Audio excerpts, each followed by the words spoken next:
नमस्कार आपण देखुछन्ते now Odisha news लोकंक खबर आम नजर।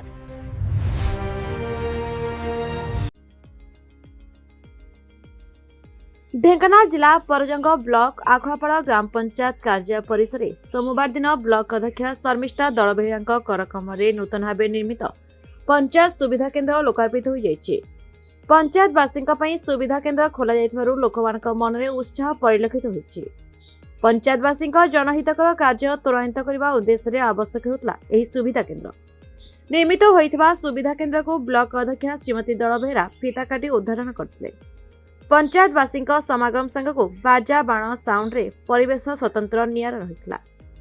उत्सव रे 1 नंबर जोन जिला परिषद सदस्य रुनु वर्मा, पंचायत सरपंच सस्मिता साहू, नायब सरपंच लिपुन सिंह प्रमुख सम्मानित अतिथि भाव जोग देथिबा बेले वार्ड मेंबर पंचायत प्रधान कविता साहू, लुसी बेहेरा, परशुराम सेठी, बासंती नायक, दुष्मन प्रधान, रीना विश्वास, सुमंत सिंह, रमाकांत बेहेरा, सावित्री बेहेरा, भिकारी सिंह प्रमुख अतिथि भाव जोग देथिले। ଏହି ଅବସରରେ ବ୍ଲକ ଅଧ୍ୟକ୍ଷ ଶର୍ମିଷ୍ଠା ଦଳବେହେରା जनप्रतिनिधि सहित आलोचना पर पंचायतर जनसाधारण आपत्ति अभियोग शुणाणी करथिले। लोकार्पित उत्सव में ब्लक असिस्टेंट इंजीनियर रानी पंडा, जेई पिंकी बेहेरा, पंचायत निर्वाही अधिकारी प्रताप चंद्र सामल, एडीओ नंदिनी तराई प्रमुख उपस्थित थे।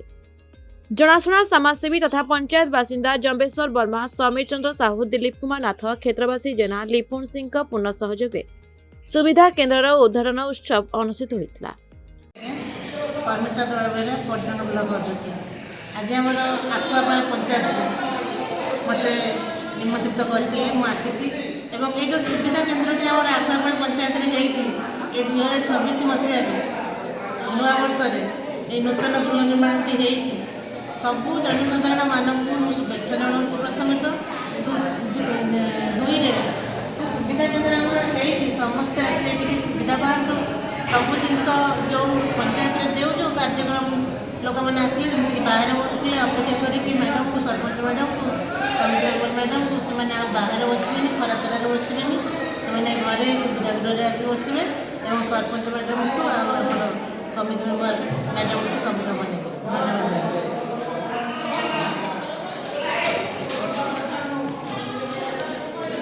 सस्मिता साहू, सरपंच आखुआपाड़ ग्राम पंचायत।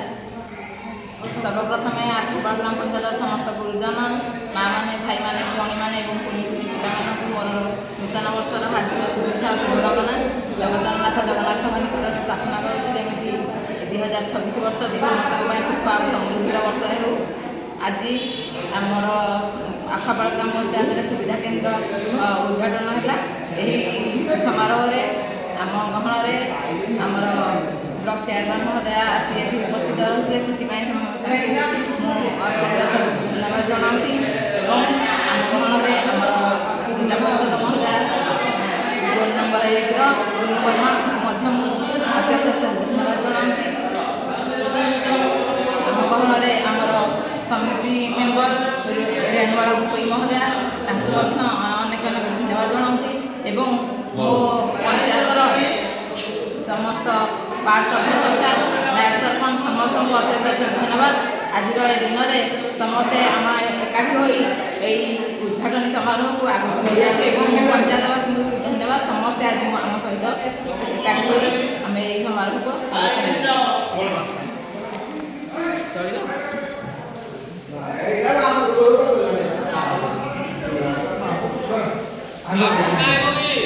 ढेंकानाल जिला परजंग ब्लॉक रो निर्मल गणना report now Odisha news.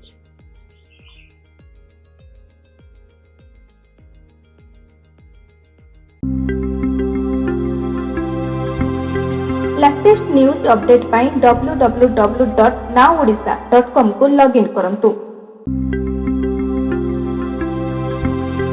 Latest news update पाई www.nowodisha.com को लॉगिन करंतु।